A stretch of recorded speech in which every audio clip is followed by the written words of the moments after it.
Un saludo a todos los amigos y amigas de la Mula. Ha muerto Abimael Guzmán, el líder del movimiento subversivo más sanguinario y letal de América Latina.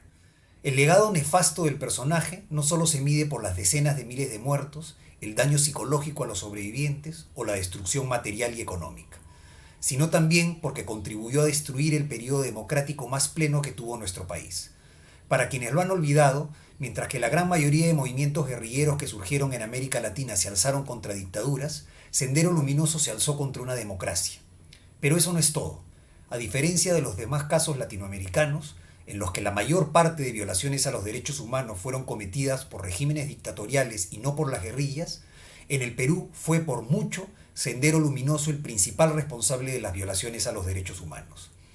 En 1980, el Perú reinauguraba su sistema democrático con el voto de los analfabetos y sin los vetos del pasado contra el APRA y los partidos de izquierda. Así, la Izquierda Unida pasó a representar un tercio del electorado, el APRA en la centroizquierda otro tercio y Acción Popular y el PPC en la centroderecha y la derecha el tercio restante. Por primera vez en la historia de la República, la democracia fue representativa. Sin embargo, fue esa promesa democrática que Abimael Guzmán y sus huestes declararon la guerra para imponer un proyecto totalitario de corte polpotiano. Fue esa guerra interna el factor principal que nos condujo al colapso de la promesa democrática y a la posterior dictadura de Fujimori. Por la misma razón, la guerra desatada por Guzmán afectó profundamente las perspectivas de un proyecto de izquierda democrática.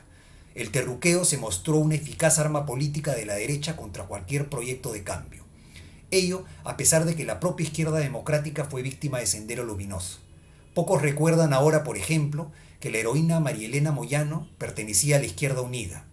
Por otro lado, incluso el partido Patria Roja, no obstante ser de ideología maoísta como Sendero Luminoso, es un partido legal que fue enemigo acérrimo de ese movimiento terrorista y en ocasiones también víctima de sus crímenes. Por supuesto, Sendero Luminoso no surgió de la nada.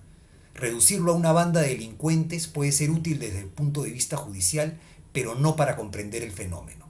Sendero Luminoso tenía un objetivo político: instaurar la versión polpotiana del comunismo en el Perú, y se nutrió para ello de un profundo malestar social incubado por décadas o incluso durante cientos de años. Pero comprender el origen del fenómeno político que fue Sendero Luminoso no es justificarlo. Los crímenes y violaciones a los derechos humanos no tienen justificación alguna, pero sirve por lo menos para que aprendamos de la historia y ésta no se vuelva a repetir. Antes de terminar, quiero aclarar algunos errores conceptuales.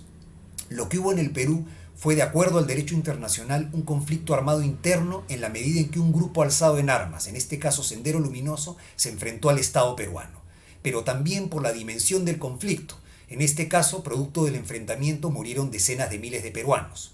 El concepto de guerra interna o conflicto armado interno no implica dar el estatus legal de fuerza beligerante al movimiento subversivo, ni negar que el terrorismo haya sido el método principal de lucha de Sendero Luminoso. Dicho de otro modo, hubo una guerra interna y Sendero Luminoso fue un grupo terrorista y sus presos no son prisioneros de guerra y mucho menos presos políticos. No hay incompatibilidad en los términos. Muchas gracias y hasta una siguiente oportunidad.